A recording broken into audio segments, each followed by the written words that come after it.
Passionnés créateurs, bonjour à vous. On se retrouve aujourd'hui pour une nouvelle vidéo comme annoncé la semaine dernière. On va tout simplement se retrouver sur Canva Workspace, le programme de la Scan & Cut, pour apprendre à réaliser ce genre de modèle et le genre de modèle que j'ai flexé la semaine dernière, c'est-à-dire de la superposition. Le tout sera fait avec Canva Workspace pour vous montrer aussi un petit peu les limites de ce programme et ce qu'il va falloir faire si vous voulez des motifs un petit peu complexes en termes de superposition, comme par exemple le renard ici présent. C'est un motif que j'ai moi-même réalisé, je l'ai fait d'une très très bonne qualité et pourtant je n'ai pas pu utiliser le traçage d'image. Il va y avoir 3 techniques différentes pour faire de la superposition. La technique que j'ai réalisée avec ce renard, mon dessin, c'est tout simplement le point par point, car oui, je n'ai pas pu faire autrement. Je n'avais pas envie de retravailler ce dessin sur un logiciel vectoriel que j'utilise. Je l'ai donc fait ici directement, comme ça c'était plus simple. La deuxième solution, c'est le traçage d'image. Il va vous falloir plusieurs conditions pour cela et vous pouvez ne pas trouver l'image qui corresponde à votre envie selon les conditions en question. Et la troisième fonction, c'est le SVG. Tout ça, on en a déjà parlé dans certains tutoriels. Je vais rapidement vous en parler ici encore. Donc voilà, aujourd'hui on va travailler les 3 solutions. J'ai trouvé 3 images de renard, donc je vais pouvoir vous montrer ce que j'ai fait pour les retoucher. À commencer ici par mon dessin. Ne vous inquiétez pas cependant, étant donné que je l'ai déjà travaillé sur Canva Workspace, je vais tout simplement fournir le FCM de ce renard directement sur mon blog en téléchargement gratuit comme d'habitude. Vous avez été nombreux et nombreuses à me dire que ce renard vous plaisait. Et c'est pour cela que j'ai décidé de vous le mettre en téléchargement gratuit. Vous n'aurez besoin de rien faire à part le découper dans 3 couleurs différentes. Donc c'est parti, je vais commencer par le traçage d'image pour vous montrer un petit peu les problèmes que j'ai pu rencontrer. Je vais vous montrer 2 choses, le renard que j'avais premièrement dessiné sur mon téléphone et enfin le renard que j'ai retravaillé sur ma tablette. Il est beaucoup plus fin, ce qui est un dessin beaucoup plus joli, mais ça complique un petit peu les choses concernant le traçage d'image. Je vais ici décaler ma découpe. Je vais prendre le traçage d'image comme ici. Ceci est le dessin que j'avais premièrement créé sur mon téléphone. Je vais choisir ici dans les options de traçage, tracer les zones par couleur. Comme vous pouvez le voir, il me repère beaucoup de couleurs. Je vais essayer de voir s'il peut m'en détecter plus ou moins, par exemple les roses et compagnie. Je vais choisir ici ce modèle car c'est celui où il me prend le plus de couleurs sans pour autant prendre le rose et compagnie qui doit être un petit peu trop léger pour lui. On va dire qu'ici ça me convient le plus car on a le col qui est plutôt bien fait, à savoir évidemment que si vous faites de la superposition, vous n'allez pas forcément avoir toutes les couleurs d'un dégradé. Par exemple, tout ce qui est ombre par terre ici, je sais très bien que je ne pourrai pas avoir un résultat optimum avec du flex. Ça fera toujours une séparation nette entre 2 couleurs. Il faudrait vraiment des nuances de flex très très proches et on ne va pas forcément le trouver. C'est pour cela que je vais tout simplement réaliser la même chose que j'ai fait avec le renard ici, c'est-à-dire diminuer le nombre de couleurs pour n'avoir par exemple que le orange, le beige et le noir. Je vais cliquer sur OK. Je vais venir supprimer, au moins enlever la visibilité de l'image pour voir ce que j'obtiens en termes de résultats. Je vais essayer de supprimer les motifs qui ne me concernent pas. Je vais ici garder la partie qui fait le col, mais comme vous pouvez le voir, on n'a pas non plus un résultat très très très joli. On peut déjà supprimer tout ce qui est ombre, comme je vous ai dit, ça il faut oublier. Je vais supprimer tout ce qui est en doublon pour ne garder que l'essentiel. Je suis obligée de garder ici ces 2 parties parce que sinon je n'ai pas la séparation du centre ici de mon visage. Donc voici le résultat en sachant que là ce n'est pas fini parce que je n'ai absolument pas chaque couleur qui est prédéfinie. Je vais avoir ici le contour qui peut être en noir, cependant comme vous pouvez le voir j'ai vraiment pas les intérieurs, ce qui va être un petit peu compliqué. Je vais donc devoir garder les sourcils ici ainsi que les yeux. Je vais donc rien déplacer, sinon je vais perdre mon côté symétrique.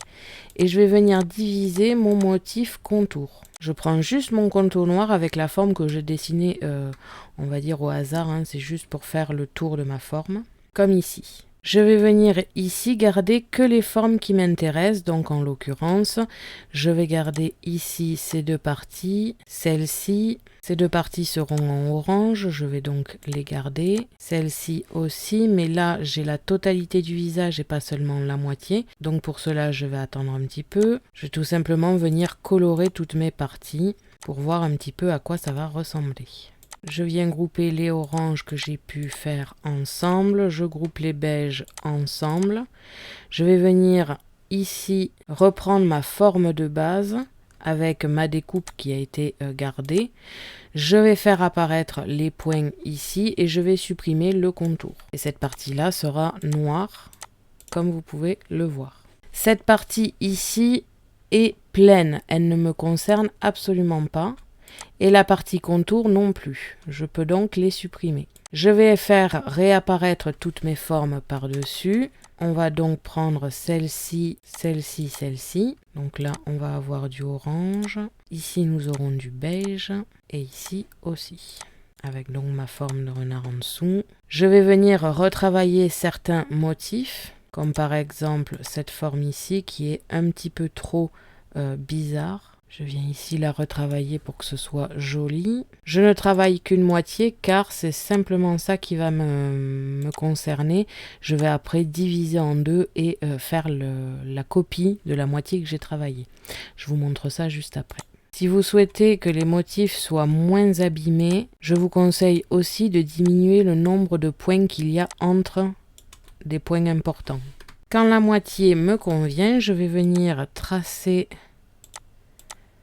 un cadre autour, sélectionner mes deux parties, je vais donc sortir du groupe mon col et ma forme et je vais venir diviser. Ici on peut voir qu'il y a un problème, je vais donc venir tirer un maximum de points pour que ça ne pose aucun souci. Bon, je n'ai pas réussi à le faire parce que je n'ai pas compris où était le problème pour un, mais ce n'est pas grave, j'ai supprimé mes points jusqu'à la moitié. Je viens ici copier et inverser ma forme. Je viens ici les centrer, mettre un espacement à 0. Si jamais ce n'est pas assez, je vais venir mettre un espacement à moins 0,1. Là par exemple, je pense qu'à moins 0,3, ça suffira amplement. Cette forme est maintenant beaucoup plus propre. On peut bien évidemment réaliser la même chose avec tout le reste. C'est d'ailleurs même conseillé parce que vous allez avoir beaucoup de points. Sur une forme bien arrondie, ça ne gêne pas trop et encore, mais sur des pointes et compagnie, ça va gêner la lame parce qu'elle va aller de point en point et elle va faire beaucoup de mouvements pour peu de choses. Par exemple, ici dans mon arrondi, comme il n'y a réellement que 2 points, elle ne va simplement aller que d'un point A à un point B. Si je prends à contrario ici le corps, elle a beaucoup de points sur lesquels elle va devoir aller et ça va avoir tendance à donner cet aspect pas droit, contrairement à ici cette forme bien courbée. Donc vous pouvez prendre votre temps à le faire ou non, ça c'est vraiment selon votre choix. Ici en l'occurrence, la deuxième partie qui me dérange, c'est les espacements entre la partie orange et beige. Je vais donc venir ici le modifier.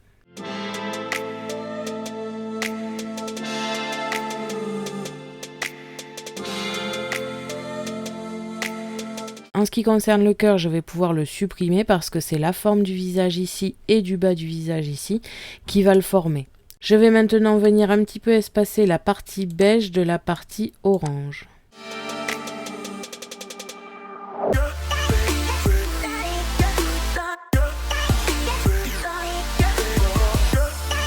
Je viens ici sortir mes deux motifs, je vais les grouper ensemble pour éviter qu'ils ne se déplacent. Et encore une fois, je vais venir diviser au centre. Pour cela, je vais choisir la pointe ici qui, je suis sûre, est au centre. Je vais rester appuyé sur Shift, c'est-à-dire la flèche au-dessus de CTRL, pour avoir quelque chose qui est droit.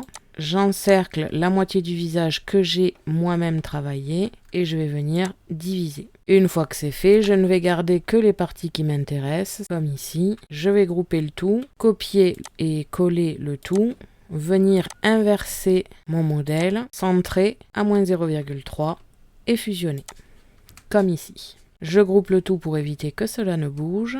Je viens ici sortir les sourcils et mes yeux.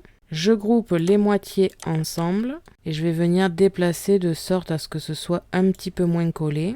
je reprends mes deux groupes, je les centre ici horizontalement, je les groupe et je vais venir les centrer par rapport à ma tête. Je vais venir ici sortir la moitié du visage bas, prendre mon groupe avec les yeux et les sourcils et diviser. Je peux maintenant supprimer les doublons œil et sourcils et refaire un groupe avec la totalité. On a donc le bas ici qui doit être beige, le haut qui doit être orange et cette partie-là est terminée. Si je fais réapparaître mon noir, on a quelque chose qui est travaillé. Comme vous pouvez le voir, ça c'est un traçage d'image qui s'est à peu près bien passé. Donc comme quoi, vous allez voir que vraiment, si vous n'avez pas une image qui est très, alors je ne vais pas dire de bonne qualité parce que le renard que j'ai retravaillé sur la tablette est d'excellente qualité. Mais par contre, comme il est plus fin, il a des traits noirs beaucoup moins épais et il a beaucoup de mal à voir le motif. J'ai à peine retravaillé le motif pour pouvoir faire mes différences de couleurs. Je viens ici prendre le motif que j'ai terminé et retravaillé avec la tablette qui a un trait noir beaucoup plus fin et un motif beaucoup plus fin aussi. Si je viens faire les couleurs, on a quelque chose qui est terminé à peu près correctement. Je vais cliquer sur OK. Pour être honnête, le rose, je ne le fais pas parce que c'est tout simplement trop dégradé et je n'aurai jamais un résultat qui est aussi bien avec du flex. Donc on a ici le motif que j'ai retravaillé à la tablette et ici le motif que j'avais créé à la base sur le téléphone.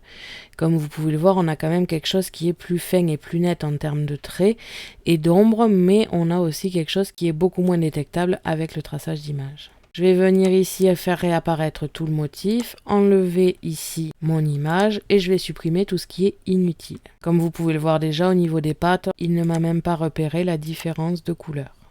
Donc ça ferait beaucoup de choses à retravailler. Comme vous pouvez le voir, si je supprime des choses qui ne sont pas très jolies, j'obtiens des choses qui sont encore moins joli je trouve parce que là je n'ai même pas ma forme de base ici pour faire mon col, donc c'est vraiment très embêtant et je vais devoir le faire différemment comme vous pouvez le voir. C'est dommage parce que certaines parties sont mieux, par exemple en termes de visage on a quelque chose qui est beaucoup plus sympathique avec le motif ici fait sur tablette, mais il y a d'autres parties, je pense les parties les plus fines et les parties qui ont des petits problèmes comme ici les pointes ou alors les pattes où il n'y a pas trop de différence de couleur. Bref, ce genre de choses, ça pose beaucoup de problèmes. Donc pour le traçage d'image, il va vous falloir des images beaucoup plus différentes et beaucoup plus contrastées en termes de couleurs. J'ai ici choisi ce renard, je l'ai trouvé sur internet et je vais pouvoir faire en sorte d'afficher toutes les couches. Augmenter le nombre de couleurs pour essayer d'avoir le meilleur résultat, comme ici par exemple où il me détecte bien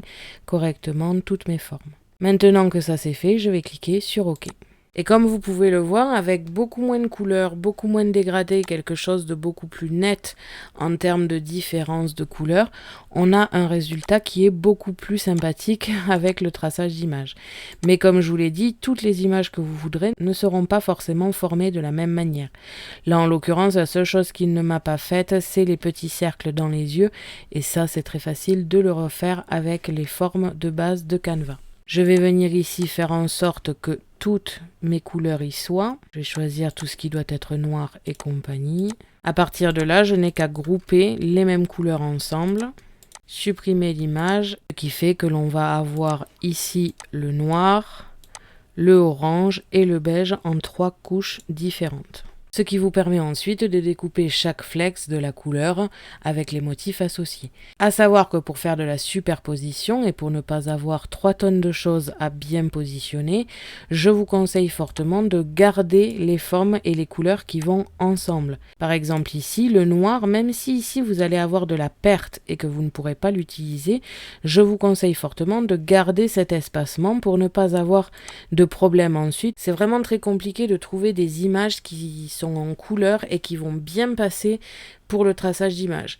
Vous pouvez totalement faire avec simplement le contour, mais dans ce cas-là, ça va demander un petit peu plus de pratique. En termes de traçage d'image, je suis plus ou moins pour. On va dire que si vous avez les bonnes images, ça va très bien se passer. Si vous n'avez pas la bonne image, ça va très mal se passer. La deuxième solution, qui en principe est beaucoup plus simple, c'est tout simplement les SVG.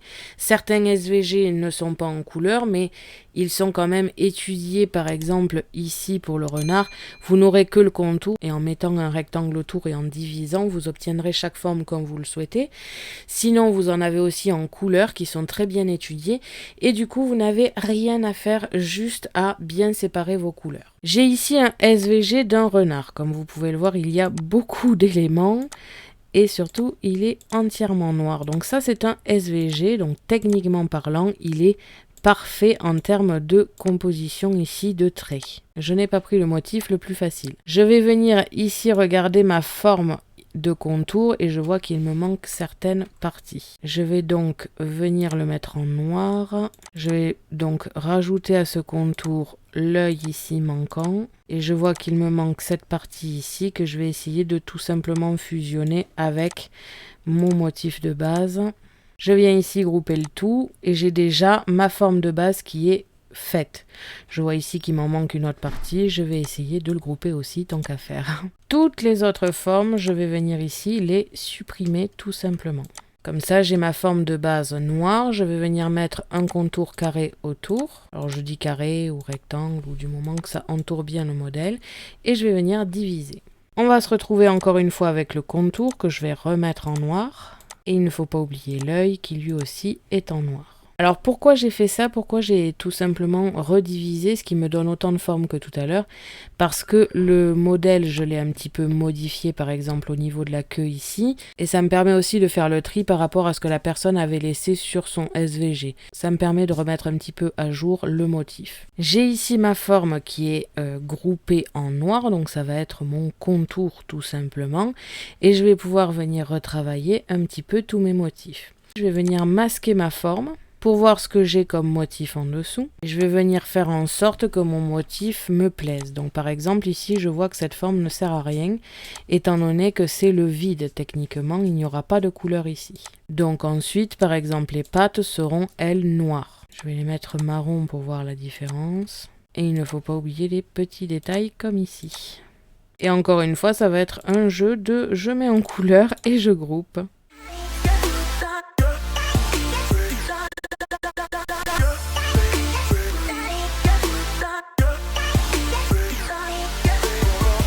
Voilà, donc là j'ai à peu près mes couleurs. Comme je vous l'ai dit, je veux juste que cette partie soit beige aussi parce que sinon c'est un petit peu bizarre je trouve. Je vais donc venir voir pourquoi le tout est groupé. Je dirais que ça vient d'ici, je vais donc faire en sorte que ce soit séparé. Ça m'a l'air de fonctionner, donc c'était beaucoup plus simple que prévu. Je vais donc remettre les bonnes couleurs aux bons endroits et remettre comme ici mon motif. Comme je peux le voir, alors là j'ai pas mis les mêmes oranges partout, mais déjà j'ai quelque chose qui se forme. Je viens de voir que j'avais oublié cette couleur ici en beige, je vais donc le modifier et ainsi de suite. Là je trouve que ça me correspond plutôt bien, ici ça doit être la patte, ça me fait un petit peu bizarre de la voir comme ça, mais on va dire que c'est bon. Je vais donc venir dans mes couches, choisir tout ce qui est orange et le grouper. Par la même occasion, et pour éviter que ce soit un petit peu trop bizarre, je vais venir mettre le même orange. Je fais pareil avec le beige et enfin avec le marron. Et comme vous pouvez le voir, alors ça a demandé un petit peu plus de travail, il y a des SVG qui n'en demandent vraiment aucun et vous avez juste à choisir les couleurs au bon endroit. Mais voilà, là ça a demandé un tout petit peu de travail, mais ce n'était pas autant que ce que j'ai fait avec le renard au traçage d'image. Si vous débutez et que vous souhaitez faire de la superposition, je vous conseille de passer par les SVG ou de passer par des fichiers qui ont déjà été créés pour la superposition. Sinon, vous n'allez pas vous amuser, ça c'est sûr. Toujours pareil si vous souhaitez passer que par Canva. On a donc ici un deuxième renard qui est prêt à être fait. Encore une fois, là je vais le reséparer. Mais on a ici chaque couleur qui est faite à être découpée ensemble. Donc là, j'ai un groupe orange, un groupe beige et ainsi de suite. Et enfin, la dernière technique que vous pouvez faire, et là, ça va être très compliqué, mais par contre, vous allez pouvoir aller très loin aussi. Donc c'est à voir selon votre envie. C'est ce que j'ai fait moi-même avec le renard. et c'est le tracé en point par point. J'ai oublié de vous dire que le code promo création 10 est toujours disponible, vous pouvez l'utiliser quand vous voulez, il n'est valable qu'une fois par personne, mais vous pouvez l'utiliser quand vous le souhaitez. Sur la boutique papier-transfert.fr, je vous mets bien évidemment le lien dans la description avec le code promo qui est aussi écrit, comme ça vous pouvez copier-coller tout simplement. J'ai essayé les flex de cette boutique la semaine dernière, je vous invite à aller voir dans le petit i pour retrouver cette vidéo, ça vous permettra de connaître leur qualité et surtout de voir ce qu'on peut faire avec. J'ai justement fait ce renard en superposition et un autre motif avec du pailleté. Donc voilà, on va pouvoir reprendre le cours de cette vidéo. Si vous avez une tablette graphique, ça sera un petit peu plus simple, je pense. Maintenant, là, je vais le faire à la souris pour vous montrer. Tout sera en accéléré parce que ça va être très long. Mais avant de passer en accéléré, je vous montre de suite comment on fait. Je vais venir ici cliquer sur SVG et prendre mon image de renard de base. Pourquoi je passe en SVG? Tout simplement parce que comme c'est une image, j'aurai juste l'image ici qui est positionnée en dessous. Je l'ai fait moi-même parce que je trouvais ça beaucoup plus simple. Je suis retournée sur mon logiciel de dessin où j'ai fait mon renard et j'ai tout simplement enlevé un petit peu d'opacité à mon motif pour obtenir ce résultat, ce qui me permet de tracer dessus sans que le motif de base me gêne. Et maintenant, c'est le point par point, donc il vous suffit de prendre ici tracer ou alors de faire le raccourci clavier P pour faire le motif. À partir de là, je vous conseille déjà de premièrement verrouiller l'image de base, ce qui fait que vous ne pourrez plus y toucher, ni la déplacer, ni la redimensionner ou autre, ce qui vous permet d'avoir quelque chose à échelle. Deuxièmement, à chaque fois que vous allez terminer un motif, par exemple je vais commencer ici par ma base, je vais aussi la verrouiller pour éviter de pouvoir la bouger, la redimensionner et ce genre de choses. Et je vais réaliser ceci pour tous les motifs pour éviter qu'un motif soit décalé par rapport à un autre. Ça prend énormément de temps, cependant vous êtes ouvert vraiment à toute manipulation et vous pouvez faire n'importe quoi selon vos envies, du moment que vous gérez un petit peu le point par point. Et ça c'est un petit peu compliqué. Je vous conseille deuxièmement pour faire des courbes de ne pas avoir la courbe symétrique. Après réflexion, je vais vous faire le renard de base, c'est-à-dire juste le contour avec vous sans accélérer. Pour cela, comme je vous l'ai dit à plusieurs reprises, il vous faut le moins de points possible pour que la machine ait le moins de travail possible. Je vais donc venir faire des simples formes comme ici, juste des triangles. Ici, je n'ai pas besoin d'avoir un point au centre car comme vous allez le voir après, finalement, la courbe va pouvoir nous aider. Je vais donc venir faire des triangles ici encore une fois, juste faire mes pics. Je vous conseille dans ce cas-là de faire le moins de points possible. Vous pourrez de toute façon en rajouter après. Je viens ici faire mes pattes, donc je fais en sorte que ce soit un petit peu espacé. Comme je vous l'ai dit, c'est juste d'avoir la base autour. Que ça n'y ressemble pas pour l'instant, c'est totalement normal. Je fais en sorte de coller au plus le motif, mais là encore une fois, je vais pouvoir le modifier après. Si j'enlève l'image maintenant, comme vous pouvez le voir, le renard est assez spécifique. Ce que j'aime faire aussi, c'est passer mon tracé en rouge bien vif, comme ça on le voit de loin. Pour le point par point, je vous conseille toujours de zoomer un maximum. Je vais venir double-cliquer sur ma forme. Et avant de zoomer entièrement, je vais sélectionner tous mes points et les passer en courbe. Si à un certain endroit, vous n'avez pas besoin de courbe et qu'une droite fera l'affaire, vous passez tout en courbe quand même et vous sélectionnerez le segment en question au moment où vous y serez au niveau de la modification et vous le remettrez en droite si vous le désirez. Ça aussi, prenez-le en compte. Si vous avez un motif qui est droit en termes de ligne, ne vous énervez pas avec la courbe à essayer de faire quelque chose de droit. Repassez la ligne droite et ça sera beaucoup plus simple. Je mets tout en courbe et je vais venir ici enlever le coche sur masquer les points de contrôle parce que là je vais en avoir besoin. Je les ai affichés et surtout je ne fais pas en sorte que la poignée soit symétrique. Pourquoi? Je vous montre ça de suite. Je veux ici que ce soit une pointe, vraiment pointe. Si je mets la symétrie, je vais avoir mes deux motifs qui vont bouger ensemble et pour avoir une pointe vraiment pointe, je vais être obligé d'être dans ce sens ou dans ce sens. Cependant, comme vous pouvez le voir, ensuite j'ai une autre courbe qui se fait dans l'autre sens. Si j'enlève la symétrie, je vais pouvoir gérer un côté, Donc ici, on va faire en sorte de gérer le côté gauche.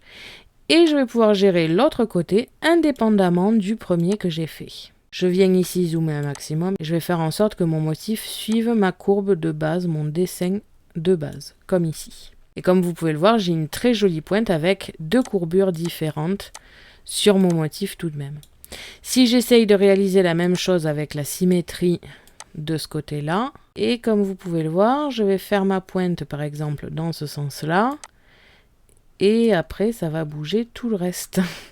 Donc c'est très très compliqué. J'ai découvert cette fonction, pour être honnête avec vous, j'ai découvert cette fonction assez tard, mais franchement je ne m'en passe jamais maintenant.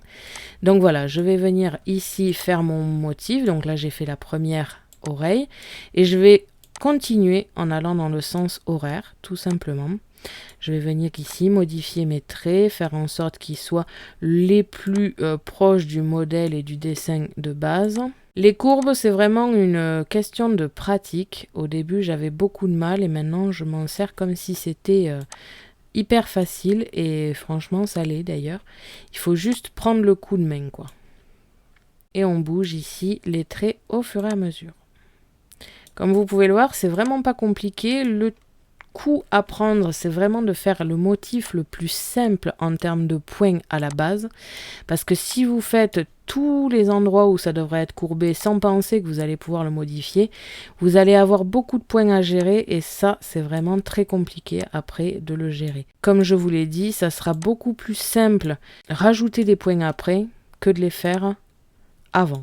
Je vais donc pouvoir maintenant ici modifier mes courbes et on fait ça sur tout le motif. C'est très très long, ça je peux vous l'assurer. Si vous avez un petit peu le coup de main avec le point par point, croyez-moi c'est long mais très simple, vraiment très très simple. Je viens ici faire ma courbe et je m'aperçois tout simplement que j'ai ici la queue. Je vais donc devoir rajouter un point ici, un point ici, diminuer ça comme ça et je vais rajouter un point juste ici.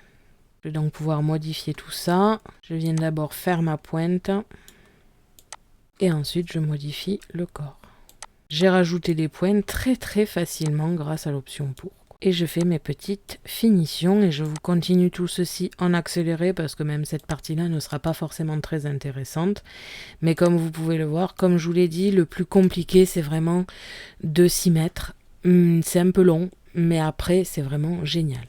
Par exemple ici c'est quelque chose de très droit. Je vais donc pouvoir enlever le fait que c'était une courbe et le changer en droite. Ça me permet d'avoir un petit peu moins de boulot à ce niveau-là. Ici, je vois que j'ai un tout petit cran. Je vais venir ici le faire en rajoutant un point. Et je vais pouvoir ensuite continuer mon motif. Et c'est parti pour de l'accélérer.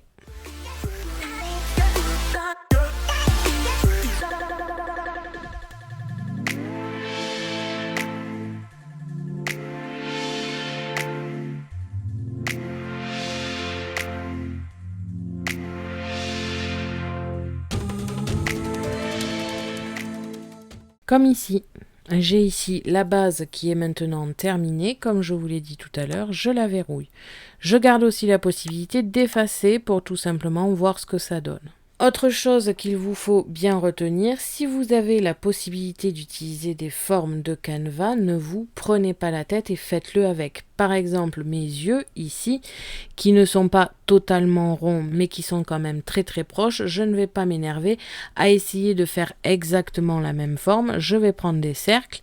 Si je vois que les cercles, ça ne me convient pas vraiment, je vais essayer de reformer cette forme ici, mais avec la base de cercle. Surtout, ne vous prenez pas la tête à utiliser le point par point si des formes déjà existantes peuvent vous servir. Maintenant que j'ai ma base, je vais venir la dupliquer tout simplement. Et je vais venir la superposer à l'autre. Encore une fois, je verrouille ma forme de base. Et à partir de là, je vais tout simplement diviser les parties qu'il me faudrait dans une certaine couleur. Par exemple, ici le orange, je vais venir faire grossièrement ma forme pour diviser le orange ici. Je reprends la même chose pour le beige en bas.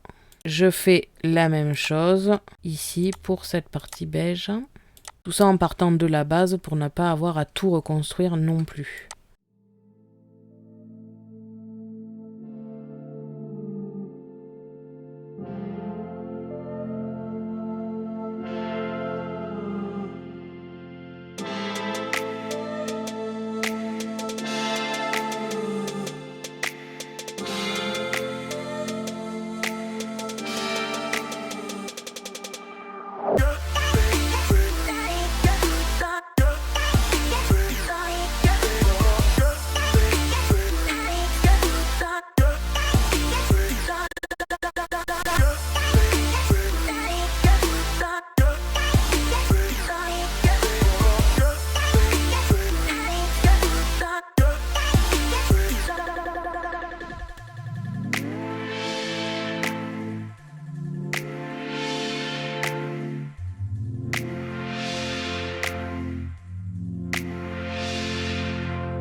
Et donc voilà le résultat que l'on obtient avec le point par point. C'est quelque chose qui est vraiment le plus fidèle à la création de base parce que tout simplement c'est vous qui gérez de A à Z la construction du motif. Au même titre que vous le feriez sur un programme de création d'images vectorielles comme Inkscape ou comme d'autres, vous pouvez tout simplement faire un dessin vectoriel au même titre que les gens qui font les SVG passent par ce logiciel.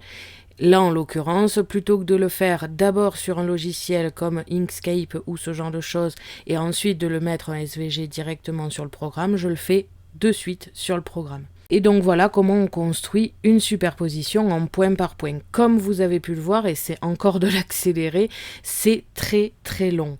Si vous souhaitez ne pas passer tout ce temps dessus, soit vous allez devoir traiter vos images par Inkscape, soit vous prenez des SVG déjà préparés, soit vous utilisez le traçage d'images avec les conditions que je vous ai mis tout à l'heure. Si vous voulez faire votre propre dessin, peut-être essayer de le faire en dessin vectoriel directement sur des programmes comme Inkscape ou alors vous le faites en point par point ici comme je l'ai fait.